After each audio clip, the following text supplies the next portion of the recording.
this rampant inflation that began at the beginning of the year was fed by the $2 trillion so-called rescue package, which produced exactly what Larry Summers predicted, 40-year high inflation. So let there be no confusion about the reason we're in this inflationary spiral.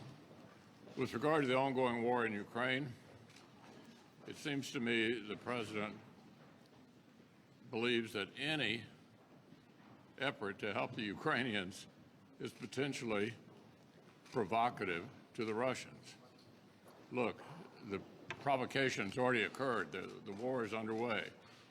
We need to do any and everything we can to help our Ukrainian friends, short of, as we all agree, putting American troops across the NATO line. All of the eastern NATO countries want to be helpful. We ought to be encouraging them to be helpful and not trying to deter their efforts to get arms of all kinds into the Ukrainians as rapidly as possible.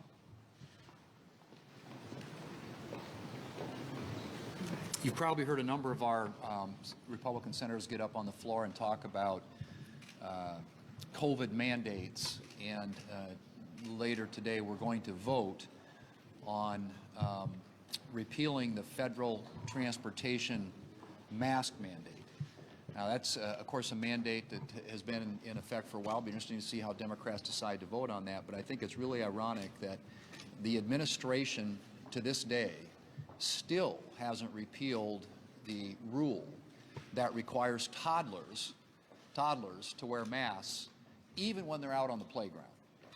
So this is an issue that a lot of us have been talking about for a long time, but leave it to this administration to worry more about toddlers wearing masks even when they're out on the playground, or people wearing masks when they're traveling, instead of the historic price hikes that we're seeing, not only in energy, but all the other things that people buy in this country. These inflationary increases are historic in size and scope, and they're the things that the American people care deeply about. In fact, a typical family, we're told, is going to pay $2,000 more this year for gasoline than they did last year.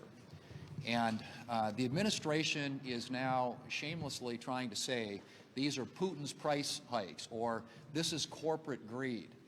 Let's be clear about this. This is a direct result of policies that this administration has put in place that have demonstrated a hostility toward energy in this country. The president campaigned on and ran against oil and gas companies in this country and putting them out of business.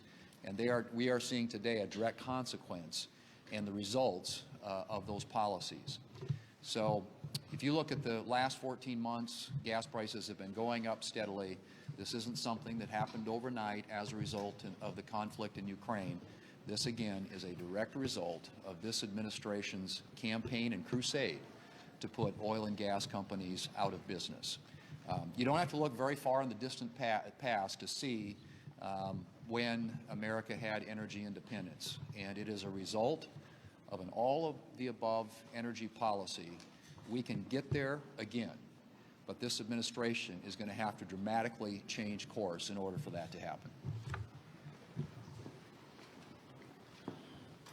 The Biden energy policies have resulted in record high prices at the pump for American consumers. In some places across America today, people are paying $5 a gallon for gasoline.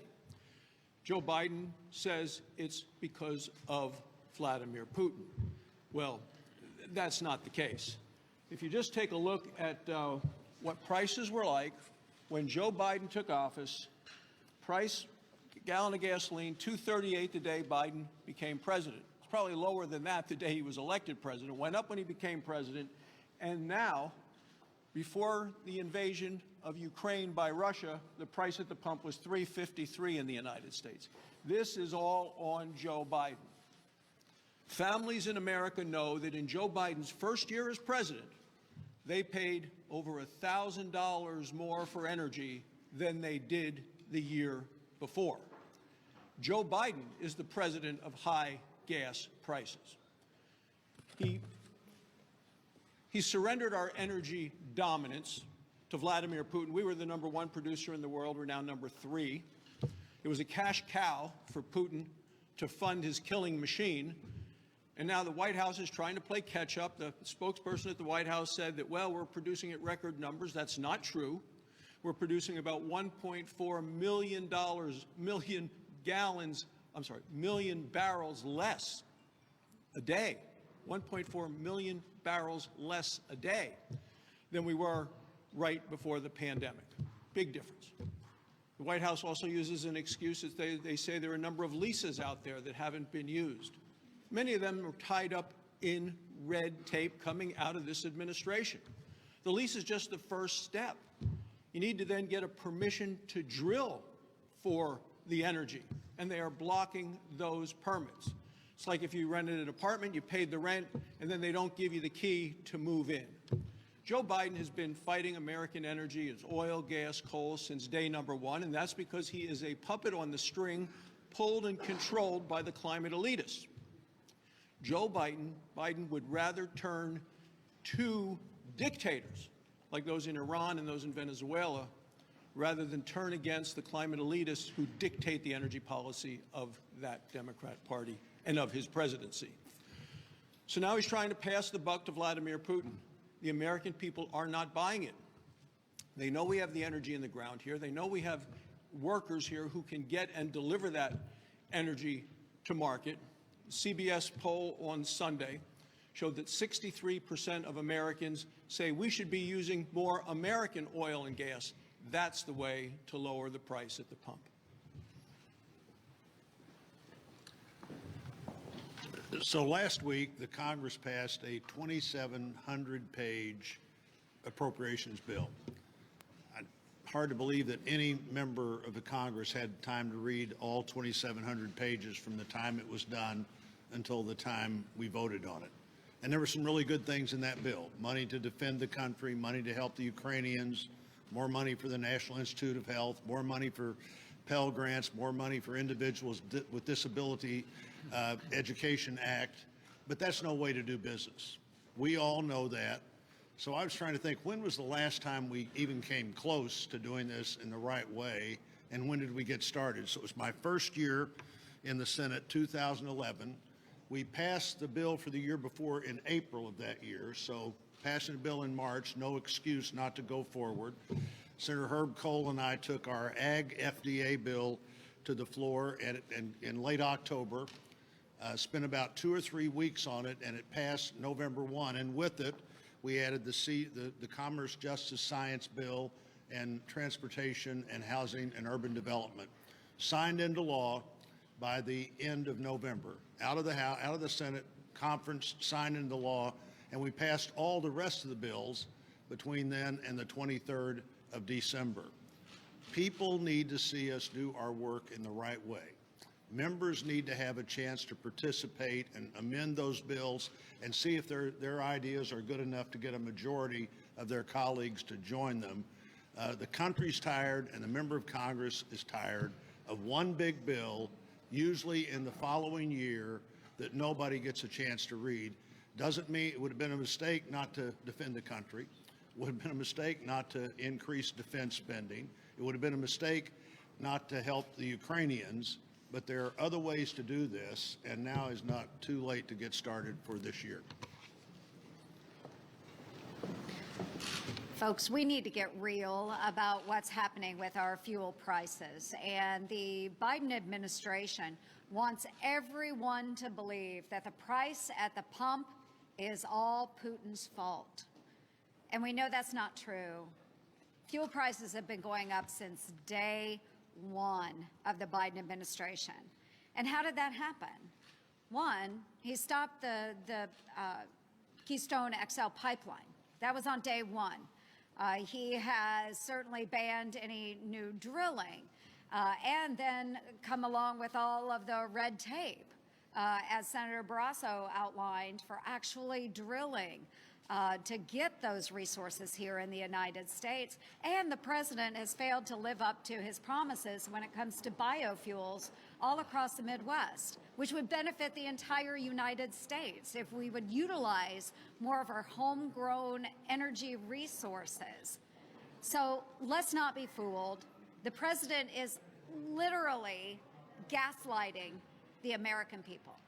He feels if he says it enough, people are going to believe that fuel prices were Putin's fault.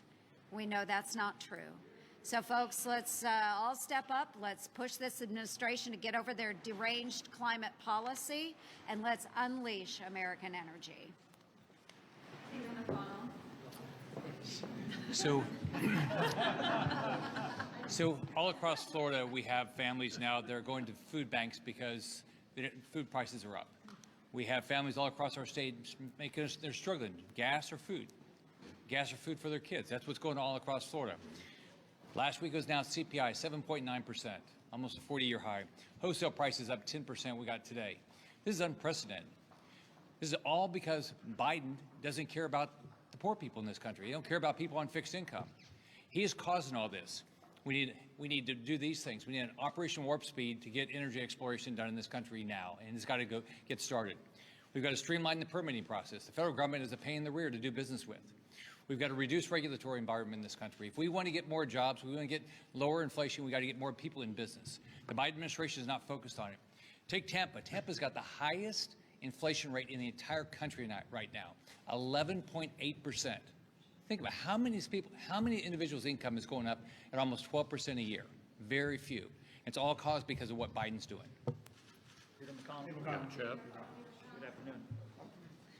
You talked about what is a bridge too far for the United States involving Ukraine. But how do you say no when Zelensky comes before the Congress virtually tomorrow and he's going to ask for specific things? I'm going to come down hard, asking for no-fly zones. How do you say we're going to help you, but?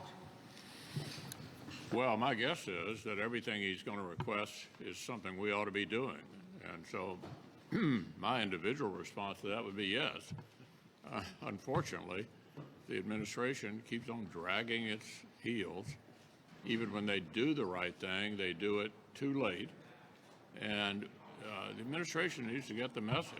We need to help the Ukrainians in every conceivable way, and we need to do it right now. Not only us, but our NATO allies, who seem to be way more anxious to help the Ukrainians than this administration. So you're convinced you're convinced that his requests are all syncopata with what you're saying. He's not going to ask for a no-fly zone. He's not going to whipsaw Congress.